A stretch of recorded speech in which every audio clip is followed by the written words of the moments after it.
ഒന്നിനും കണക്ക് പറയുവാൻ പാടില്ല. ഞാൻ അങ്ങനെ ചെയ്തു, ഞാൻ ഇങ്ങനെ ചെയ്തു, എന്തേ ഭഗവാൻ എന്നോട് ഒന്ന് കാണിക്കുന്നില്ല, അങ്ങനെ യാതൊരു തരത്തിലുള്ള കണക്കും നമ്മൾ വെക്കരുത്. കുചേലൻ എങ്ങനെ ശ്രീ ഗുരുവായൂരപ്പനെ സ്നേഹിച്ചിരുന്നുവോ അതേമാതിരി അത്രയും കൂടുതൽ, അതിൽ കൂടുതൽ സ്നേഹത്തോടു കൂടി നമ്മൾ ഭഗവാനെ വിളിക്കുക. ഹരേ കൃഷ്ണ. എല്ലാവർക്കും നമസ്കാരം. ഇന്ന് ഞാൻ നിങ്ങളുടെ മുന്നിൽ നിൽക്കുന്നത് എവിടെയാണെന്നറിയോ? സാക്ഷാൽ ഗുരുവായൂരപ്പൻ്റെ മണ്ണിൽ, ഗുരുവായൂർ. ഇതിനു മുന്നേയും ഞാൻ ഈ ചാനലിൽ വന്ന് ഒരുപാട് കഥകളും ഭഗവാന്റെ ഐതിഹ്യങ്ങളും എല്ലാം പറയാറുണ്ട്. അതെല്ലാം എൻ്റെ വീട്ടിൽ ഇരുന്നുകൊണ്ടാണ്. എന്നാൽ ഇന്ന് ഒരുപാട് ഞാൻ ആഗ്രഹിച്ചാണ് ഇതുപോലെ ഗുരുവായൂർ വന്ന് അദ്ദേഹത്തെക്കുറിച്ച് ഉള്ള കാര്യങ്ങൾ നിങ്ങളുടെ മുന്നിൽ പങ്കുവെക്കണം എന്നുള്ളത്. ഇന്ന് ഭഗവാന്റെ ദർശനം എനിക്ക് കിട്ടി. ഞാൻ ഗുരുവായൂരുണ്ട്. ഇന്നത്തെ ഭഗവാന്റെ ദർശനം ബാലഗോപാലൻ്റെ രൂപത്തിലായിരുന്നു. ചെറിയൊരു ഉണ്ണിക്കണ്ണൻ കയ്യിൽ ഒരു പട്ടുകോണൊക്കെ ആയിട്ട് കൈ പിടിച്ച് ചെറിയൊരു ചുവന്ന പട്ടും ഒരു ഓടക്കുഴലൊക്കെ ആയിട്ട് ഉണ്ണിക്കണ്ണനായിട്ട് കുസൃതിയായിട്ട് ഇങ്ങനെ ചിരിച്ചു നിൽക്കണ ഉണ്ണിക്കണ്ണനായിരുന്നു. ചെറിയൊരു ചാറ്റൽ മഴയും ഒരു കാറ്റൊക്കെ ഉണ്ടായിരുന്നു കേട്ടോ. സത്യം പറഞ്ഞാൽ എനിക്ക് പറഞ്ഞറിയിക്കാൻ പറ്റില്ല, അങ്ങനെ ഒരു അനുഭവമായിരുന്നു. മനസ്സ് നിറഞ്ഞ്, എൻ്റെ കണ്ണും മനസ്സും ഒരുപോലെ നിറഞ്ഞ് നന്നായിട്ട് ഭഗവാനെ തൊഴുതു. നാലമ്പലത്തിൽ ചുറ്റി മഞ്ചാടിക്കുരു വാരി ഓരോ അടി പ്രദക്ഷിണം വയ്ക്കുമ്പോഴും ഓം നമോ നാരായണ എന്നുള്ള നാമം മാത്രമാണ് മനസ്സിലുണ്ടായിരുന്നത്. നല്ല രീതിയിൽ ഭഗവതി ദർശനം, അയ്യപ്പൻ്റെ ദർശനം എല്ലാം കഴിഞ്ഞ്, പ്രദക്ഷിണം എല്ലാം കഴിഞ്ഞ് എനിക്ക് ഭഗവാന്റെ പ്രസാദൂട്ട്, ഭഗവാന്റെ അന്നദാനം കഴിക്കാനുള്ളൊരു ഭാഗ്യം കൂടെ കിട്ടിയിട്ടോ. ഇതെല്ലാം കഴിഞ്ഞ് നമ്മൾ പുറത്തിറങ്ങുമ്പോണ്ടല്ലോ, സാക്ഷാൽ ഭൂലോക വൈകുണ്ഠം തന്നെയാണ് ഗുരുവായൂർ. ആ ഒരു അനുഭവം അത് അനുഭവിച്ചറിയ തന്നെ വേണം എല്ലാവരും.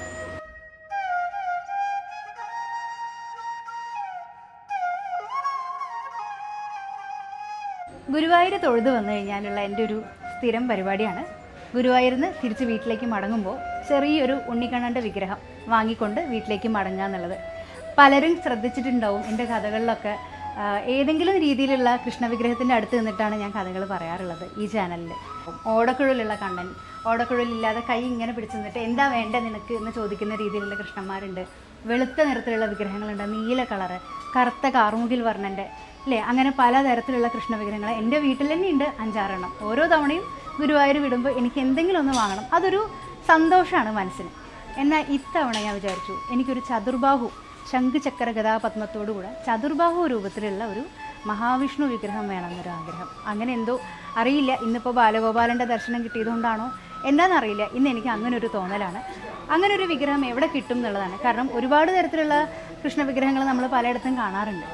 അപ്പോൾ ചതുർബാഹു രൂപത്തിലുള്ള നല്ല ഐശ്വര്യം തോന്നുന്ന ഒരു വിഗ്രഹം എവിടെ കിട്ടുന്ന ചോദിച്ചത് മറ്റാരോടുമല്ല, നമ്മുടെ സ്വന്തം ശശിയേട്ടൻ ഗോവിന്ദൻ നമ്പൂതിരി, കൊടക്കാട് മന ഗോവിന്ദൻ നമ്പൂതിരി, ഗുരുവായൂർ ഉണ്ണിക്കണ്ണൻ ഓൺലൈൻ ചാനലിൽ നമ്മുടെ സ്വന്തം ശശിയേട്ടൻ്റെ അടുത്താണ്.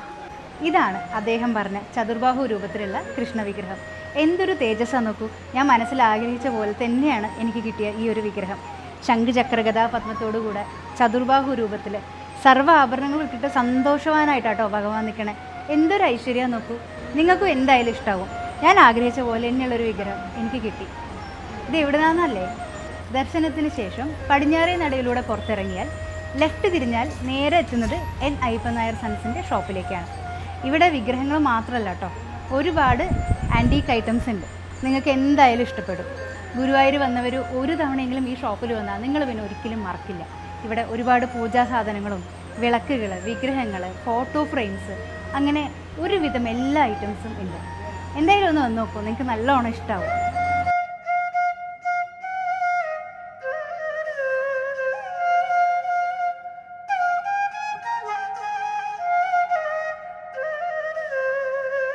കൃഷ്ണ ഗുരുവായൂരപ്പ ശരണം. ശ്രീ ഗുരുവായൂരപ്പൻ ഭക്തവത്സലനാണ്, സ്നേഹസ്വരൂപനാണ്, ആശ്രിതവത്സലാണ്. നമ്മൾ ശ്രീ ഗുരുവായൂരപ്പനെ അകമഴിഞ്ഞ് സ്നേഹിക്കുക.